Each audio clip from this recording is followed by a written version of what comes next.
জায়গায় বঙ্গোপসাগর কবর। আর এই মোহনা বের হলেই অতপর দূর থেকে দুখানা দ্বীপ দেখা যায়। এক হচ্ছে মৌসুমী আইল্যান্ড, দুই হচ্ছে সাগর দ্বীপ, যেখানে কপিলমণির মন্দির আছে, গঙ্গাসাগর মেলা হয়। এবার বলি সুন্দরবনের দুটা চারটাই হচ্ছে এদিক ওদিক করে সব বদ্বীপ। আপনারা যে কোনো দিকে যাবেন তার সময় সীমা আলাদা।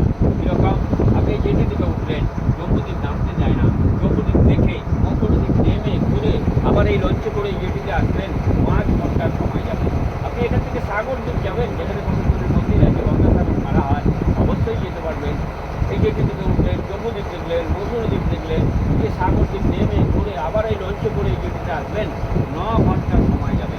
এই কারণে টোটাল সুন্দরবনের চারটাই হচ্ছে এদিকে বলে আপনারা যে কোনো দিকে যাবেন তার সময় আলাদা। পৃথিবীর 3 ভাগ জল 1 ভাগ জল, জলপথে আপনি যেখানেই যাবেন যেতে পারবেন, তবে সময় দিতে হবে আপনি। এবার বলি সুন্দরবনকে দুভাগে ভাগ করা হয়। আমরা আছি লাইট সুন্দরবনে, এটাও সুন্দরবনের লাস্ট পার্ট। লাইট সুন্দরবনটা হচ্ছে সাগর দ্বীপ থেকে পাথর প্রতিমা পর্যন্ত, আর পাথরের পর থেকে কোর এলাকা। এবার কোরে যেতে হলে আপনাকে ক্যানিংয়ে যেতে হবে। ওই ক্যানিং গোসবা বাসন্তী ওটা কোর এলাকা।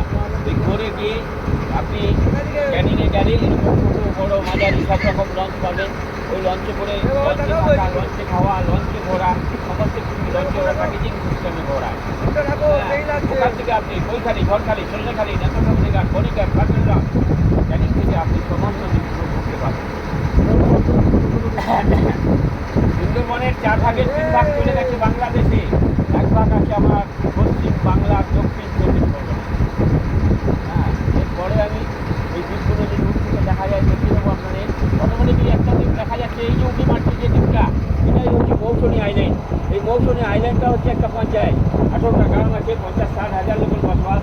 ওখানেও চাকরি জমি আছে, স্কুল আছে, হসপিটাল আছে, সবই আছে। ওখানেও 3বার ইলেকশন হয়, পঞ্চায়েত বিধানসভা, লোকসভা। তবে পুরোটাই নদী বেষ্টিত দ্বীপ, যেখান দিয়ে যান না কেন ওই দ্বীপের ফিল্টার মিস্ত্রি আপনাকে যেতে হবে। আবার এখান থেকেও লঞ্চ রিজার্ভ করতে আপনি যেতে পারবেন। হ্যাঁ, ওই দ্বীপে আপনাদের মতো পর্যটকরা যাচ্ছে, ওখানে স্থায়ী হোটেল নেই, ওখানে ট্রেন বানিয়েছে, ট্রেনে থাকা যায়। আর ওইটা হচ্ছে জম্মু আইল্যান্ড, ওই যে বঙ্গোপসাগরের ওপরে, আমরা ওখানেই যাবো, আমরা ওখান থেকেই থাকবো।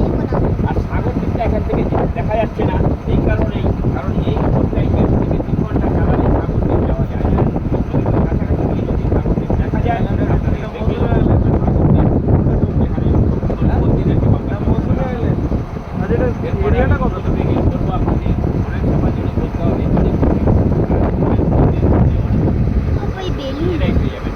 আপনাদের ভালোর জন্য বলি, শুনুন, যে স্মার্টফোনগুলো আপনারা ব্যবহার করছেন সাবধানে করবেন। কারণ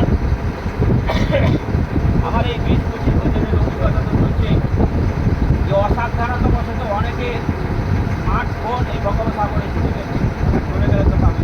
আচ্ছা, আমরা এখন সাগরে ঢুকছি, যদি চলে যায় তাহলে একটুখানি একটা কথা বলি, মাঠে এটা দেখতে হবে। কোনো ঢুকে নিয়ে মনে হয়